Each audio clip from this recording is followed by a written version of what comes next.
Welcome back to the debate. Harry Kewell and Matthew Upson alongside us. We're going to discuss another Harry now. Harry Kane nearing full fitness for Tottenham Hotspur.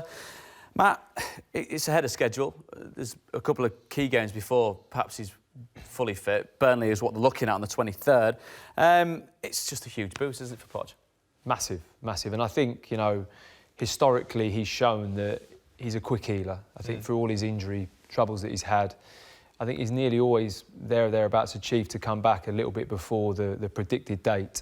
So, you know, I think it's a testament to him, to his professionalism, to his ability to come back from these type of knocks. And, you know, he's been sorely missed. But I have to say, I think Tottenham have really held the fort quite well without him. You know, they've had some decent results. They've had a couple of blips in terms of the cups, but I think they've done pretty well in all. But he'll be welcome back to that team. You know, he's obviously a massive part of that squad.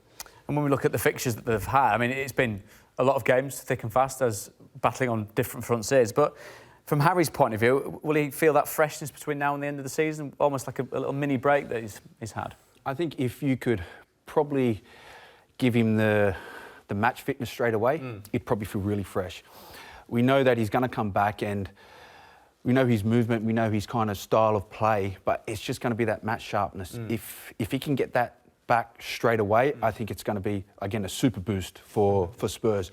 But it may take him maybe 2 weeks, couple of games to kind of get that sharpness back to find where it is, because we always find when he does come back, he does score, but we really want to see that sharpness. Well, they have to manage him in the right way when they get him back in to be able to get the most out of him, because he's the type of player that always plays when he's fit, doesn't he? Nearly every single minute of every game he plays. I'm sure Pochettino would love to go, when he starts, to be able to go in at half-time 3-0 up, bring him off and kind of give him the rest, and then bring him into 60 winning and all that kind of stuff. But sod's law, it doesn't happen like that. I mean, when he wasn't playing and Son had just come back from the Asian Cup, you know, he came out and said, Son will give you everything, and once he's done, he's done.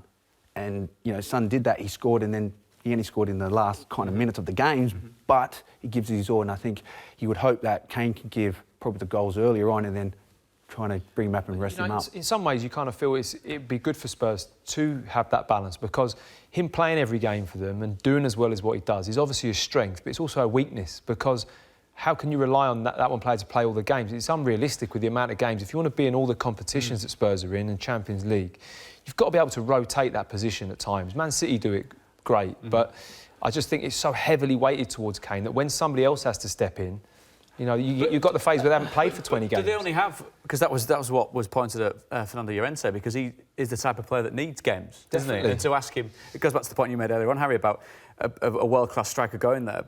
Who knows they're going to have to sit on the bench and wait for their chance to come, aren't they? Yeah, it's not even share the role, is it, at the moment? And whether or not a different player would encourage the manager to share it more, maybe.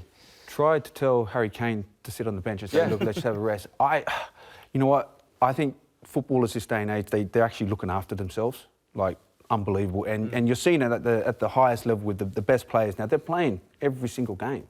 And you ask Harry Kane, he wants to play every single game. Of course. You know, and, like, don't get me wrong, like, when he's come back from injury, he'd want to play at least 70, get his goals, and then come off. That would be the ideal kind of situation. But I can't say... If he had to play 60 games a year, and he probably does play 60 games a year, but they're trained to do that now. You know, they have all the medical, they have all the fitness, and they're probably doing everything outside of football as well now. There's no doubt that he's capable of it. He's shown it. But for me, the Tottenham need to look at it and go, well, hold on a minute. Even though he wants to do that and he's capable of doing that, the bigger picture is we need to know that if he is missing for 8 games, 7 games, whatever it may be, we're set up to cope with that. And I think it's been a bit of it can be a shock to the team and the squad if he's not involved. Before we broaden out into Spurs and their place in the title race, we've got a tweet here. What does Harry Kane have to improve on to become the best in the world?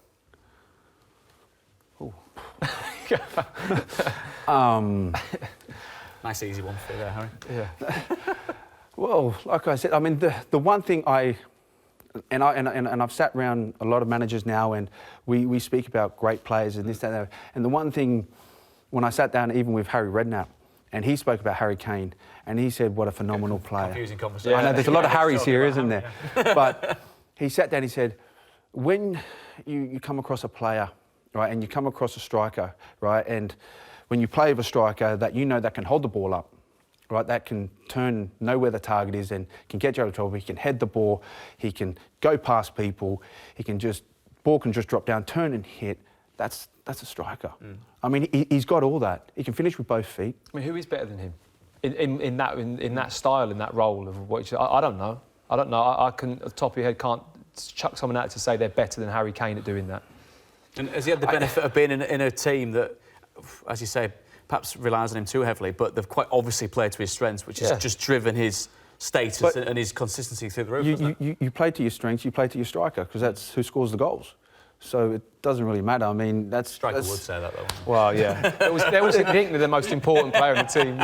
No, it is a team game, but, you know, let's not be silly. I mean, if you out of that team there, if you want someone to have the ball on the edge of the box, you're going to be wanting to go to Kane, because he's going to be the one that's going to hit the target probably 9 out of 10 times. But his attitude is star quality for me. And how he carries himself, how he gets... He doesn't complain. He's just got a fabulous... For how successful he is, I think he's got a great way and a mentality the way he plays, and I just think that's his star quality. Broaden it out slightly for Spurs and their place in the title race, currently sat in third. I mean, are they still realistically in the conversation for a team that could win the Premier League?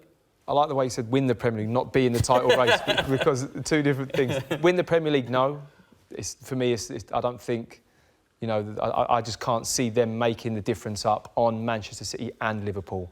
I can't see both of those teams dropping the points away and Spurs making them up on them. I just can't see it happening. I know the difference isn't massive, not like Chelsea, for instance, who are maybe 12 points off those, which is far bigger gulf. But I just can't see that. Maybe if it was one team, if they're off one team, you can see it happening. But two, I just don't think is realistic. Well, but certainly, I mean, they've got to take points, as you say, off their nearest rivals. It's 5 points isn't insurmountable, but again, Harry, does it go to what Matt said about the quality of the opposition that they've got to overcome? It is staggering, isn't it? Well, I'm sure I'm positive they've still got to play all the top teams as well. So there is a chance. They'll have a say in it, won't they? They will have a say in it. And like I said, we've seen Spurs this year be phenomenal.